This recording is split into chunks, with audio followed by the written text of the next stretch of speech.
All right. All right. All right. 28 nuts later. Bro, this is therapy. This is therapy. This is Austin's film therapy. Austin is the therapist because he's got the nice backdrop. Yeah. And then I'm in the fucking back rooms. I'm in like the prison sentence. When you talk to Dr. Kelson, do you see the back rooms? Dr. Kelson took me to the back and shot me with morphine. Bro gave me dude, give a zombie some opium and he'll move mountains for you. Dr. Kelson introduced me to Sophie, bro. Yeah. He started playing Sophie. What heals the infection is heroin. Like, it's like, let's shoot up and dance. He said, bro. Samson, I don't got good shit anymore, bro. Yeah, he's like, you're gonna have to eat me, bro. Yeah, he said, bro, we're running out of sour diesel, bro. Man, it's what a crazy turn of events from 28 years later to 28 years later, Bone Temple. Yeah. What a run. Working class frame rate. Let's get this motherfucker started.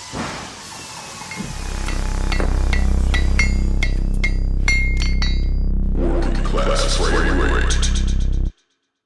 What's up, everybody? Yo, Working Class Frame Rate. I'm your co-host, Josue Arellano, here with my co-host Austin, and we are coming to you from a different location. We're coming to the Bone Temple. We are actually at my house right now. We are setting up for an interview with Daniel Film Therapy. So shout out Daniel Film Therapy for joining us. We're here to recap I think they're setting this up to be a new trilogy called the 28 Years Later. Confirmed.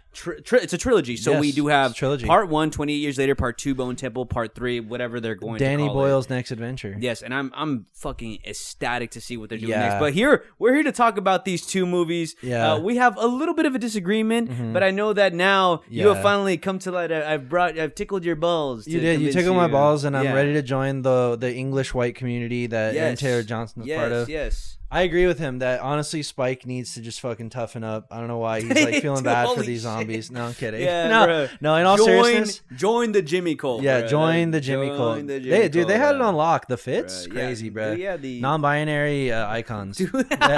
Non-binary icon Jimmy cult, bro. Dude, with the tiara, I was like, yo. Oh yeah. This is so fire. Look at kind of diva. Dude, he's kind of young thuggish. Like he's very YSL. It's very YSL, Jimmy. Fuck, man. Okay, look.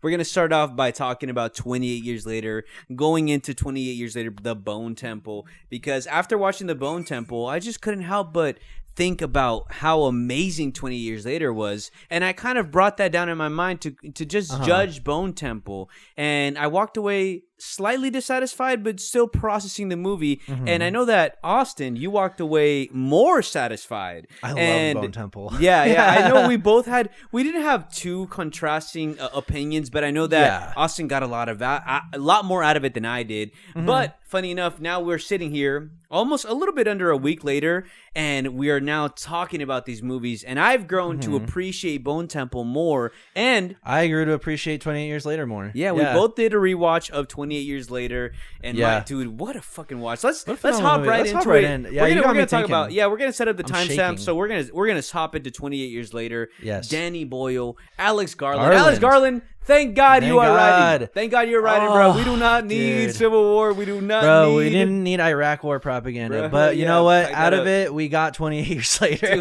thank Finally, God, thank God. Danny Boyle was like, bro, he spanked him. He said, come here. You going right for me. A little Fallujah leads to a little Scottish Highland. Absolutely. And you know what? Thank God.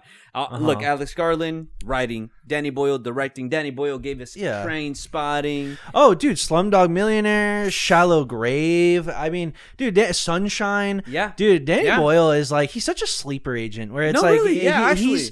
When you kind of look at the sum total of his career, it's actually phenomenal. Yeah. Like, it's crazy. As a matter of fact, I need to get to Sunshine. I know that's one that everybody talks about. Talk about Sleeper. That's a good one. That's what everybody talks about. And Shallow Grave. I would highly recommend Shallow Grave. Yeah, so Danny Boyle comes back to the franchise after, is it over 20 years? I don't have my laptop on I wanted to be like, it's 28 years later. Yeah, I think someone had tweeted out that if they waited like a year or two more, that it would have been. It's about like 25 years later, I think. Because 2002, 2022 would be 20. So, yeah. It would have been way too off. But still, regardless, he comes to this franchise. He returns to it. Yeah. Like, over 20 years. Yeah, well, and I wanted to mention something, too, because I hear so many people talk about this in vein of legacy sequels when... Quite frankly, I don't even think this is a legacy sequel. I just think it's a whole new incarnation of a previous franchise that kind of jump-started all these people's careers. And like, you know, it's funny because like I almost think it's kind of disrespectful to even discuss 28 Years Later in the vein of Halloween 2018, because it's like I don't even think this is like a legacy sequel. It's like a brand new interpretation of modern events through the vector of an old franchise. It's like taking that old claymation and building something new with it. And I don't know. And even now, especially with Bone Temple, it's like it feels like this wholly unique creation. Yeah. No, I agree. We were just talking about this before we started recording. The approach that Danny and Alex bring to this new movie 28 years later is exactly what you need to do when you come back to a franchise. No matter the years span difference, like you need to approach it with a new set of eyes. You are going into this movie or this franchise and trying to create something new. And this is the same thing I've talked about with albums, movies, TV series, whatever. Whenever you are coming back to a beloved franchise or a sound or an album, an artist, you cannot recreate the same magic of the first movie or your first album. No. You have to approach it with new lens, new eyes, and a new approach. And that is exactly what Alex Garland and Danny Boyle locked into do for 28 years later. Yeah. And I think their technical achievements on this movie are just unbelievable. Oh, yeah. And then pair, because also 28 Days Later was like a sort of reinvention of using sort of home digital media technology to film that and to sort of see them carry that, anarchic energy over to this new one with the iPhone tech they were using and how they applied it. It's so very inspiring. Easy to fuck that shit up too. Like a lot of the new age directors who end up doing movies on iPhone and like looks like ass. Yeah, and it's just like, dude, there's like no other point than to like brag about, I shot this on iPhone. I made a structured story using an iPhone. Right, like I'm sorry, just pick up a fucking digital camera, brother. I'm sorry, but here the iPhone rig is used in a way to distort reality because it doesn't look good. No. But on the backs of those zombies, it literally makes my skin crawl because I am looking at textures and a feeling of an image that I shouldn't be looking at on the back of the zombie. Like those shots were ingrained in my mind as I was watching it. And even as I was rewatching 28 years later, it felt more haunting than the first time that I watched it. These shots drenched in red, the mom speaking to her son in a sea and her eyes glowing, and the shot of the rabid zombies just tearing away at animals. Like how otherworldly it feels. There's so much horrific imagery in this movie that despite there being so much substance with the human characters and what is going on with their story, like when we do get those zombies, fuck, dude, they're actually fucking terrifying. It's horrifying. Yeah, like, I was talking to our mutual Justin about this. I was like, dude, like, I'm not scared of zombies. Like, it's just not a type of creature that scares me. But the way they shoot them in these films, from 28 Days Later to 28 Years Later, and the frenetic energy and how rabid they are, it actually makes my ass clench. Like, I'm just like, dude, like if a group of these started chasing me, I'd scream. No, and even I was thinking of the scene with the infrared where it's red and their eyes are just pure yellow, like it's like a ball of sun in their face. Yeah, it's scary, and like I actually they're so fucking fast. Like, and they're terrifying and they're manic and the way they twitch, and it's like, and I love how the film really exemplifies that urgency where you're like, oh my god, like you just have to run, like there's nothing you can do. It's not like you have time to think about it. It's like just fucking bolt, like get out of there. One thing I wanted to point out was the sound design. As you were talking, I just remembered I was listening to the movie on my headphones and hearing the bodies thunk on the floor. Yeah, dude, no. I've watched zombie movies, zombie TV shows, and like they die and they fall, and like you hear the sound effects, but they're like the sound design in 28 Years Later is so fucking good, where you hear like their bones crack as they like step on their ankle, or even when they're like shot dead and then they like their bodies like thump on the floor, and you could literally feel the base of their bodies, and it felt so horrific to experience that. Even when they're walking around, like when they're like and doing all that, you can hear like the neck cracking and shit, and it's like, dude. No, and I was gonna even add to that, like, you say it doesn't look good, and I guess like obviously, well, because you were mentioning earlier that like it's easy to fuck up, and like sometimes the visual style can look a little like for iPhone. iPhone, yeah, okay. But I think like, see, this is the thing for me is like, sure, I guess if you want to compare it to some other things, it's not as clean, but I think it adds to the like that's exactly what I was trying to say. Of the world. No, exactly. No, and I want to compound what you're saying, because it's like, I feel like, especially the bridge sequence where like the sky just looks like this panoramic of space. It just makes everything feel so like zany and weird. And like, you almost feel like you're just out of time and space like these people do. Cause they're quarantined. They have no connection to the modern world. And I love that feeling. And I love how that style just adds to that unique tone. Also, not to forget to mention the score. The score creeps in at times, and I feel like it adds so much essence and beauty to this world. I think some of my favorite moments with the score are when the son and the mother are kind of overlooking the fields, and she's like, "Oh, it's the mainland." She gets a little scared, and the score creeps in, and it's almost like the son is telling his mom, like, "Yeah, I know, like, I'm taking you to get help," and like, yeah. Well, we know that after. We know about that later, but the score is just so fucking good in this movie. Of course, paired along with the sound design, color grading too. The color grading, the way the bright. I think of that shot of the yellow flowers with the zombie like standing in the middle of it. It's gorgeous. Like, it almost looks like a painting. I can't stop thinking about the greens in this movie and the fields, the endless fields of this world, the forest. I think that's what I was missing in Bone Temple a little bit. Not to jump ship here, but I guess I was watching 28 years later. Dude, the greens just look so beautiful in this movie. I was eating up the scenery, just absolutely incredible. I think let's dive into a little bit more of the subject matter here. Yes. Starting from the beginning, we have the son and the father and their story, and the opening sequences of the dad cooking breakfast. And I noticed that in the beginning, the Queen son Mary is on the very wall. much like very giving. Like, he wanted to share his meal with his father, and his father was like, no, I already had my bacon. Yeah, I had the bacon. And despite him getting that bacon, he still decides it's not enough. Let me put this bacon in a little cloth and save it for my ill mother who's upstairs.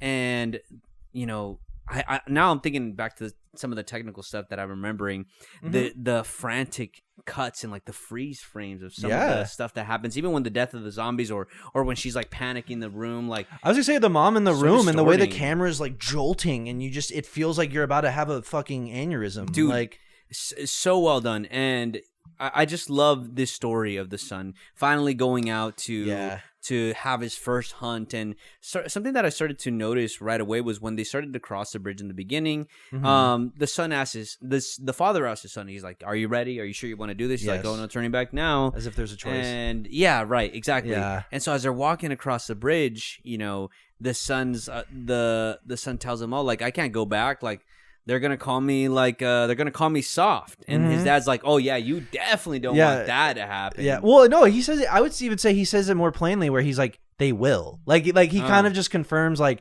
"I'm giving you the option, but like the answer is not this option." You know what I mean? And speaking to what you were saying about like patriarchy and like how crushing these social demands can be on young men. Right. I was thinking about so much of this village and how like, and it also doesn't help that like Queen Mary's on the wall. They got the white nationalist England flag going up. It's like, there's so many things in these societies where they look idyllic. Yeah. But it's like the moment someone like Spike starts to kind of like thrash against it a little bit, you start to see those little like, those mechanisms that keep it in place come in. Like his dad saying that to him, to me just felt crushing, because it's like the illusion of like a family, the illusion of like a community. It's like, no, we're bound together by like social pressure. Like, right. No, and I think even something so mundane and small that I'm thinking about out loud right now is lying to his mom, and just the beginning steps right there where he was just like, I'm gonna go to school, and for the sanity of his mom to not like freak the fuck out because he's going out to the mainland,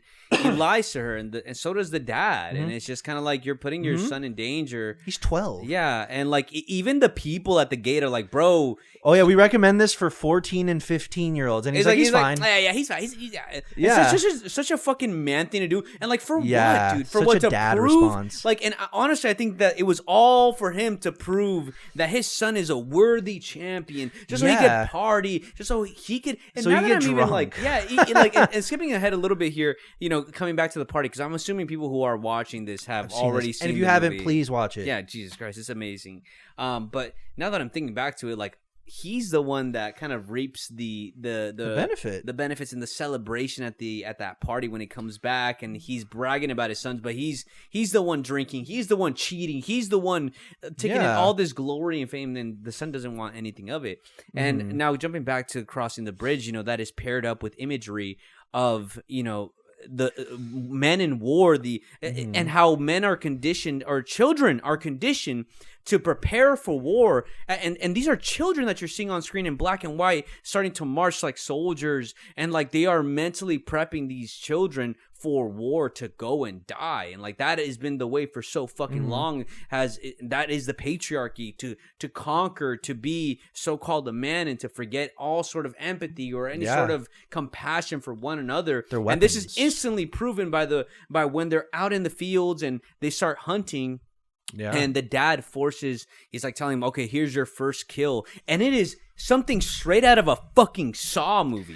Like it is like like genuinely horrifying to see a zombie like tied up by their feet with a bag over their head, and Jimmy, the name Jimmy, like scarred onto their stomach and revolting awake. Like this is some horrific images. He is 12 years old and he is literally hesitating, and his father is like, this is it, son, you're growing up to be a man. He's mad at him. He's a child. Yeah. Well, and the way he gets like mad at him when he doesn't immediately do it, he's like, what are you doing? And like it made me think of like even like my own dad and like how he acts when I didn't do shit when I was a kid. And it's like, and what's funny is I was watching this with my girlfriend, and even she noticed like because some of the comments he would make about the zombies or him, and like she was like, he's weird. And I was like, it's funny because I agree with her. He is a weirdo, but it's like it kind of made me reflect on the men that I grew up around as a little kid, like my dad, his friends, the things they would say, the comments they would make, and I'm like, but and I think that's what makes it so real, is like it's a very realistic shitty dad. Yeah. Well, he tells him he has no soul, he has no mind. Kill him. Kill him. Like this isn't a person who was once something. Like and he felt something. Like that's something that I noticed right away. He felt something. He was like, dude, like this is still like a person. Like it's still like a sentient being. Killing. Like I mean, well, and I think that's the point. Is like it's like even if it is a zombie, it's like it's violence. Yeah, and like and the way his dad just goes like, oh, like it gets easier as you do it. That hesitation is completely normal and natural. He's 12. Like I feel like even in that moment, there could have been a way to do the same thing without being as cold.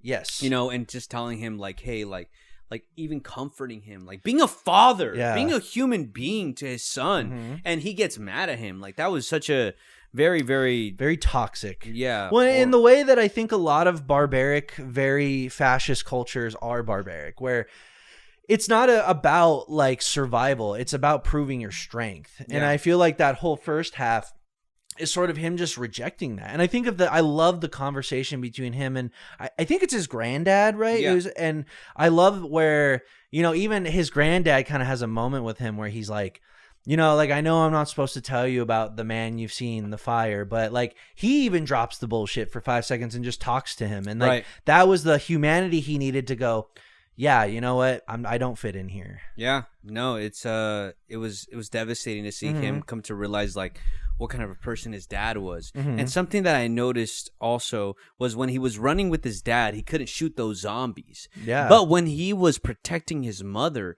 he was spot on. Like he was ready. He was locked in. And I think that for the people that he loves, he was ready to defend. And around his dad, he didn't feel like he had love from his dad. Well, and I think it's like there's intention with why he was doing so well on the second journey, because like there was stakes. His mom, it wasn't like, and what's funny is like rewatching it, I was like, dude, that it's so fried that his dad does that, because it's literally just a thing of like your dad doing something extremely irresponsible and just being like, well, I did it when I was younger, so like it's your turn, and like not questioning like maybe this tradition is kind of weird. Why do I feel the urge to take my 12-year-old out to the infected mainland? Unbelievable. And the way they don't question it, and I think it goes to our thesis that we're going to bring back with Bone Temple, but my thesis for it is like, it's like how these little communities form in this post-apocalyptic society, and like the way they view this as normal because people grapple for normalcy, and like this was their way of forming that. Yeah, 100%.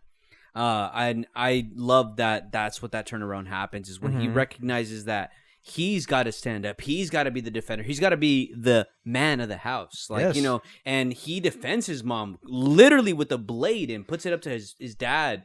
And I noticed that, like, for a moment, like, his dad sort of got checked for the first time in probably a Punches long a wall time. like a Kyle. Yeah, like a little child, but Like he a shakes. baby. He Yeah. shakes, and you see him shake. He was like, "Fuck!" He almost hit him again, and then he gives him back the knife. But you saw his fist getting ready. Yeah. I was like, oh, he was about to pummel him. Like, yeah, well, and then and then I'm guessing now once they leave, we're gonna get into that second half. But I sort of love that scene too, because I think it sort of like is a great way to signify to Spike, like, because I feel like in a way when he puts the knife to his dad, that's his way of being like prove that you actually care in this moment. Prove me wrong, and he doesn't. You know what I mean? No, 100%. And that's when we get to the second half of the story. And this is why I make the argument that I understand why a lot of people disconnected from this point on from the movie, because the movie slows down, because all we have is this bravado and machismo during this first half, and it's exciting and it's enthralling and it's scary and it's terrifying. And then the second half of this movie is empathy, and it is true love, and it is actually growing up, and it is slowing these moments down where it is him and his mother, and this is real love, to be able to carry his mom on his back and take her to a doctor and face evil, to face a pregnant zombie, like, and go all that, and despite her being sick, she takes a moment to care for a woman giving birth, and this woman is a fucking zombie.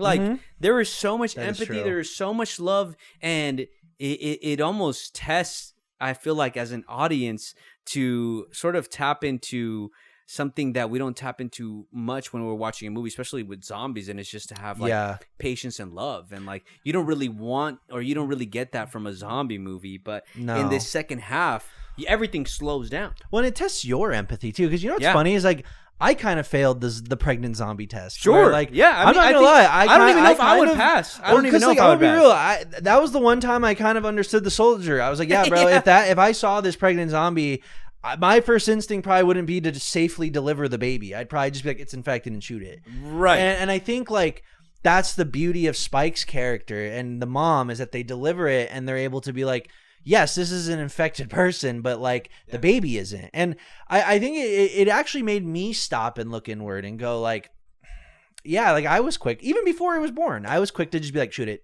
Right. And I love, and also I think it's a great, even though my biggest issue is I think the pacing slows down during this part, but one thing I do love is, going back to the soldier we were talking about, and in contrast to the pregnant lady, I like the idea that this film kind of puts, like, Westerners next to these medieval people and kind of makes them seem kind of abstract and weird. Yeah. I love how Spike, when he sees this soldier who works, he's Swedish. And, when you put him up against this kid who's just known nature his whole life, like, he just bows, arrows, apples, very, like, return to, like, the forest, Yeah. And this guy's talking about, like, delivery driving. I have this girlfriend, and, like, look at my iPhone. And, like, I love how when you kind of just put him next to Spike, he just seems like such a bizarre person. And, like, even Spike, I love that line where he shows his girlfriend. He's like, what's wrong with her? And, like, he mentions how, like, oh, I know a girl who has lips like that. It's like she has a shellfish, like, allergy. And, like, and I love that idea of, like, sort of, we sort of have this instinct to think every aspect of Western culture, and I'm not even necessarily saying us, but in the world around us, where people just go, the Western way of living and thinking is the best. It's the pinnacle. Yeah. And I like how in such subtle ways in those conversations between him and Spike, and even how the soldier treats them, he talks to them like they're fucking dogs. Yeah. And, and when you kind of put them together in a room, you kind of just realize, oh, you're just kind of a weirdo too, and it's not as infallible as our culture likes to teach us,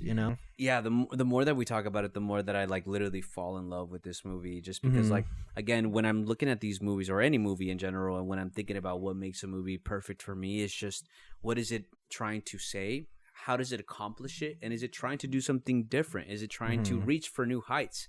And genuinely, I don't think I've ever, like, I can't search in my mind for a zombie movie that has ever done so much of what this movie does. I laugh because I'm just so enamored with what 28 years later was like able to do. Like not only technically, like visually, the acting, like and I mean, okay, this is what I actually wanted to touch now. Now they get to the actual doctor and some of the most heartbreaking sequences in Bone this movie. Temple. The Bone Temple. The Bone Temple. We got to the Bone Dude, Temple. And also, Ralph Fiennes, like one of the best performances in a horror film in the past 20 years. Like, oh my God.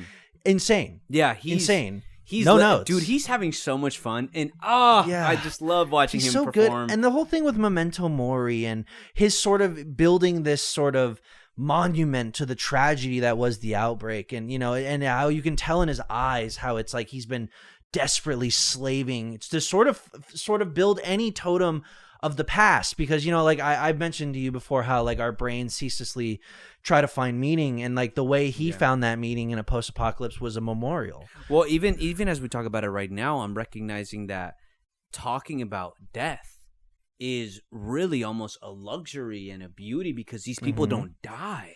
No. And they're zombies. And so like now thinking about it, because I'm unraveling this in real time on a podcast right now. Yeah. Just thinking about how zombies don't get to die. And he was like, he praises death in a very beautiful and sacred way, where he's just like, you know what, like you have the privilege of dying. Well, and an empathy in a cold and brutal world. Yeah, and Jesus, it's just so beautiful. And we were talking about this before the pod. The way that Ralph finds his character, Dr. Ian Kelson, Mr. Kelson, the way he talks to Spike is just so beautiful. It's so human. He is tender. like the real father figure in this movie, where he tells him, he asks him, he's like, is my mother dying? And he doesn't mince words like, no, he just tells him in a very empathetic and caring way, he tells him, yes. Yeah. He delivers it with such grace. Everything. The way he's so soft with him, and not in a way that's patronizing, not in a way that sort of softens the blow, but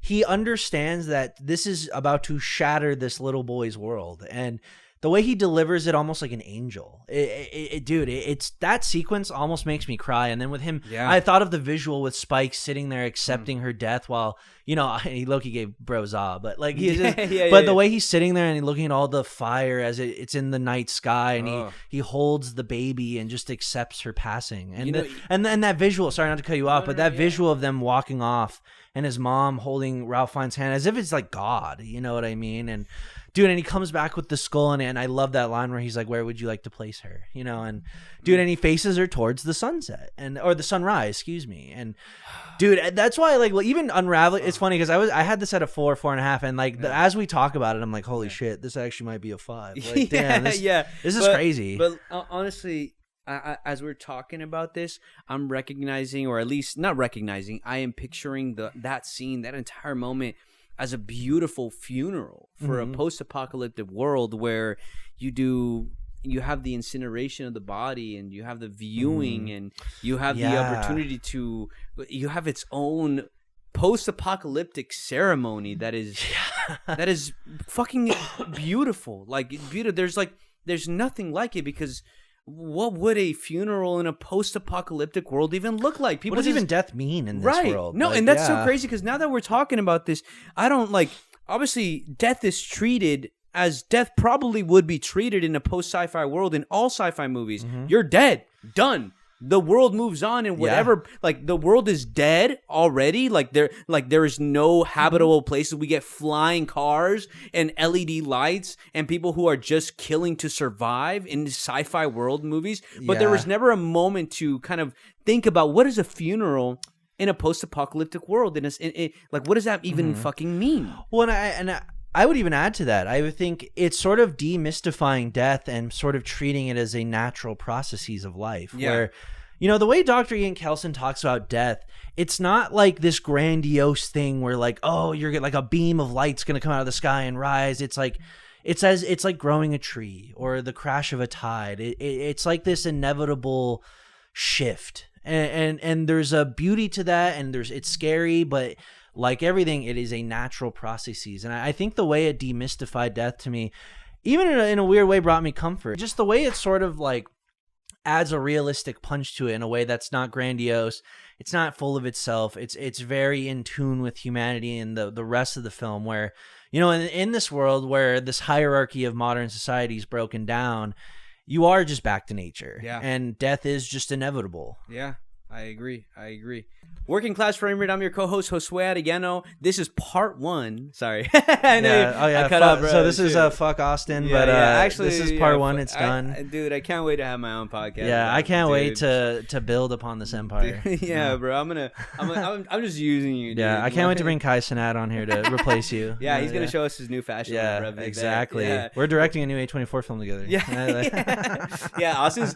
We're gonna have the Josh Safdie separation where you like go off and direct movies. I'm like a content creator. Yeah, like I'm gonna do the Smashing Machine. Yeah.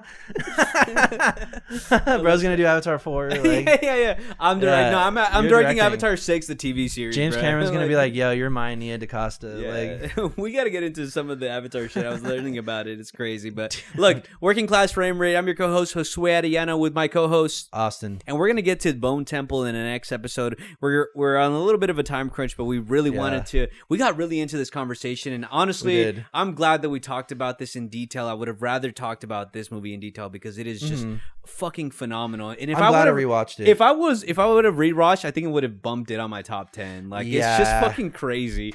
No, honestly, I'm glad I gave this another shot because, like, I liked it, but I think I didn't fully. I didn't understand what it was trying to encapsulate as one cohesive art piece. Yeah. And now I've rewatched it. It's a masterpiece. It's great. Working Class Frame Rate. I'm your co-host Josue. Austin. We'll catch you on the next one. Yeah.